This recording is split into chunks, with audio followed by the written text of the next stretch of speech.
बिस्मिल्लाहिर्रहमानिर्रहीम। अस्सलाम वालेकुम नादरीन, आप यूट्यूब चैनल देख रहे हैं, मैं इमरान खान हूं। तो नादरीन, बड़ी खबर यह है कि इमरान खान साहब की जमानत मुस्तरद कर दी गई है जो उन्होंने लाहौर हाई कोर्ट में दायर की थी। लाहौर हाई कोर्ट ने इमरान खान साहब को बहुत मरतबा बुलाया, लेकिन वो लाहौर हाई कोर्ट नहीं गए।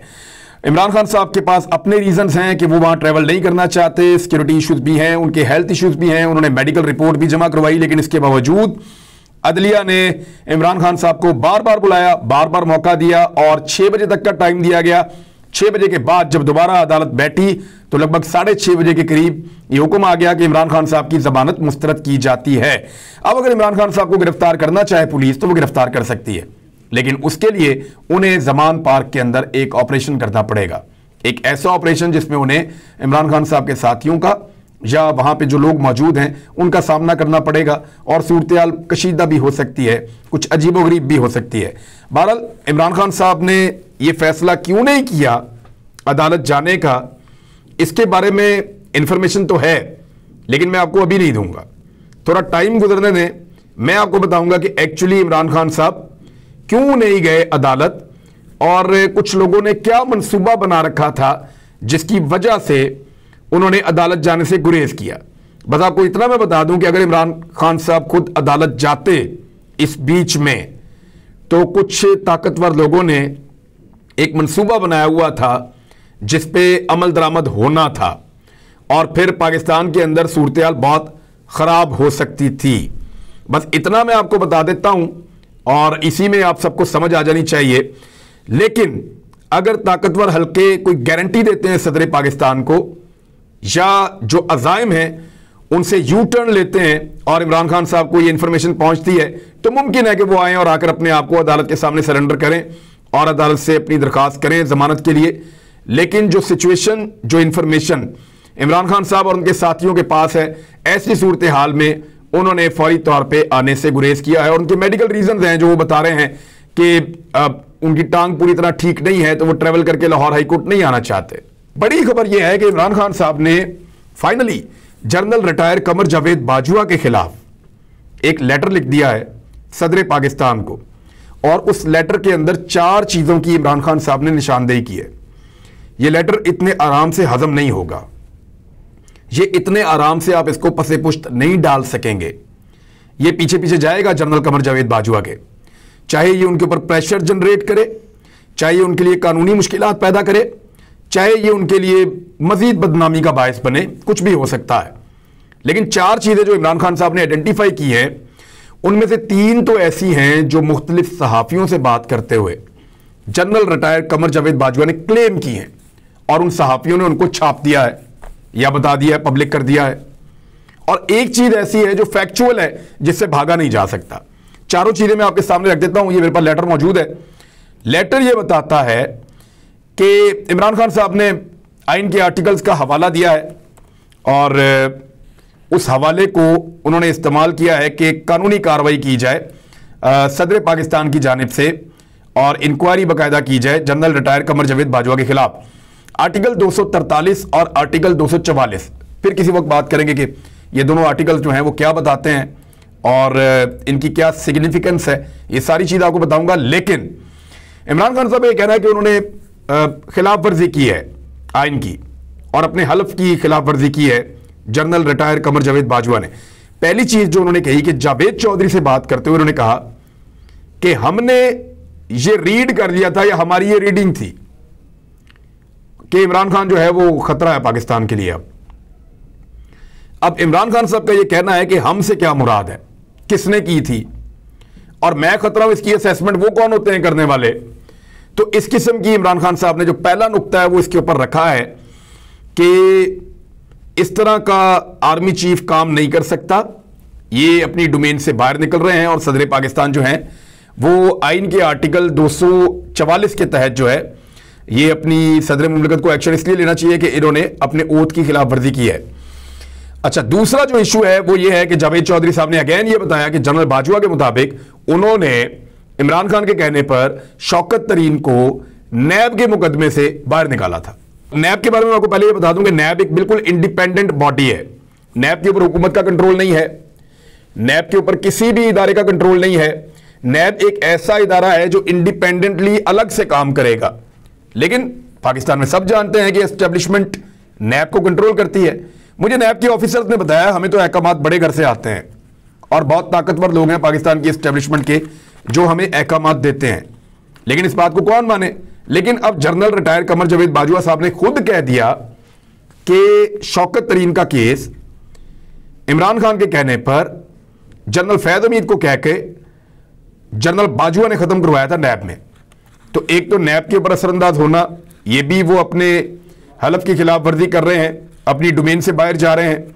और तीसरा, जो आफ्ताब इकबाल साहब को इंटरव्यू देते हुए एक क्लेम किया जनरल बाजवा ने, और वो क्लेम अभी मौजूद है। आफ्ताब इकबाल साहब ने सिर्फ वीडियो डिलीट की है रवादारी के तौर पे, ये रवादारी दिखाते हुए उन्होंने कहा मैंने वीडियो डिलीट कर दी है। लेकिन आफ्ताब इकबाल साहब का यह कहना है कि डिनाई नहीं किया जा सकता उससे, और ना वो मुकरे इस बात से कि जनरल बाजवा ने यह क्लेम किया कि वो इमरान खान की खुफिया रिकॉर्डिंग्स किया करते थे और उनके पास वो सारी रिकॉर्डिंग्स मौजूद हैं और वो इमरान खान के पोल खोल देंगे। तो जनरल बाजवा ने जो रिकॉर्डिंग की वो किस कानून के तहत की और कैसे उन्होंने अपने पास रखी, और आईएसआई के डीजी से भी बालातर वो कह रहे हैं जी उनको भी नहीं पता था और ये मेरे पास मौजूद हैं। तो इमरान खान साहब ने ये तीसरा नुक्ता उठाया कि एक प्राइम मिनिस्टर की ऑडियो कैसे रिकॉर्ड कर सकते थे या वीडियोस कैसे बना सकते थे एक आर्मी चीफ जिसका वो एतराफ़ कर रहे हैं। तो इसके ऊपर भी उन्होंने सदर पाकिस्तान को कहा। अब वो चौथा नुक्ता है जो सबसे इंपॉर्टेंट है। चौथा नुक्ता ये है कि मैंने आपको पहले भी बताया था कि पाकिस्तान की एक पॉलिसी बन गई थी और इमरान खान साहब ने आज उसके बारे में बताया है कि एक पॉलिसी बन गई थी कि हमने रूस और यूक्रेन की लड़ाई में न्यूट्रल रहना है।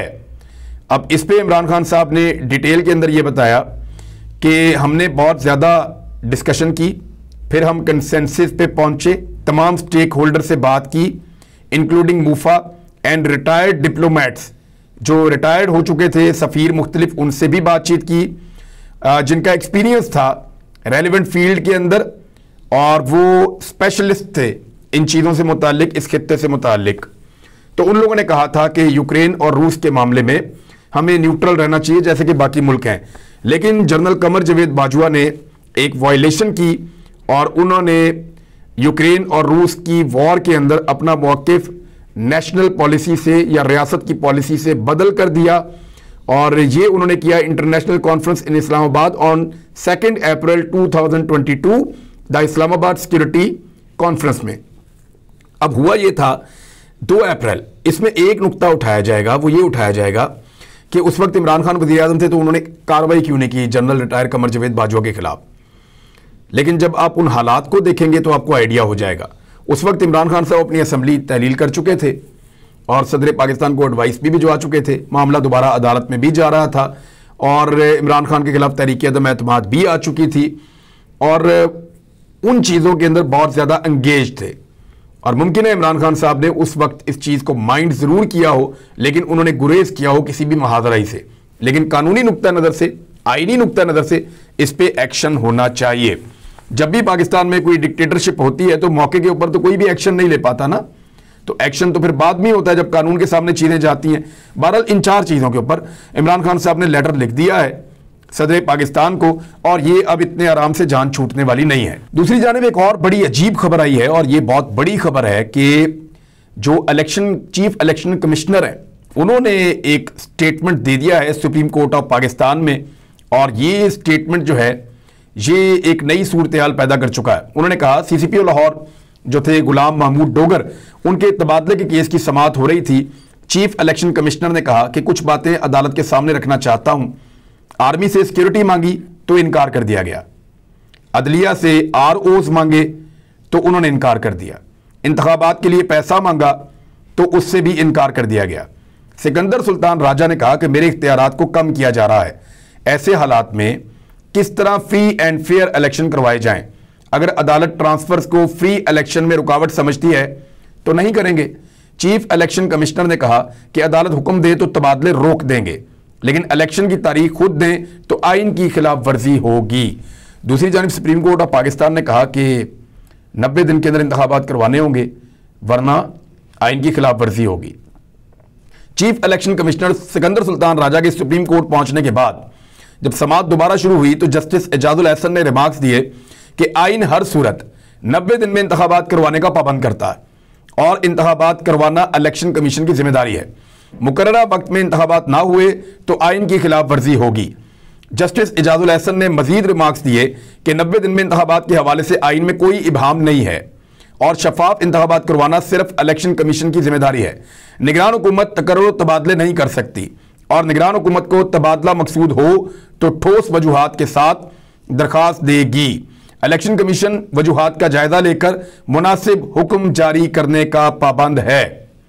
अब आपको समझ आ रही है कि एक तरफ तो अदालत ने बड़ा क्लियर कर दिया है कि 90 दिन के अंदर आपको इंतखाबात के अंदर जाना पड़ेगा और ये सारी चीजें अब सारे मिलकर इलेक्शन कमीशन के कंधों पे डाल रहे हैं।